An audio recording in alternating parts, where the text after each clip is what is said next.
This is how to disable Snapchat calls. We're going to open up Snapchat. We're going to scroll over to the left. Bobby is the person that I want to disable calls from. We're going to click on his face, his profile.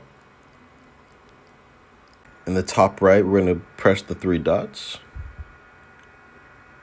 And the third option, go to chat settings. And the second option here, it says message notifications. We want to turn that off. Now that that is off, you will not get audible and you will not see calls or messages from this person anymore. That is how you disable Snapchat calls.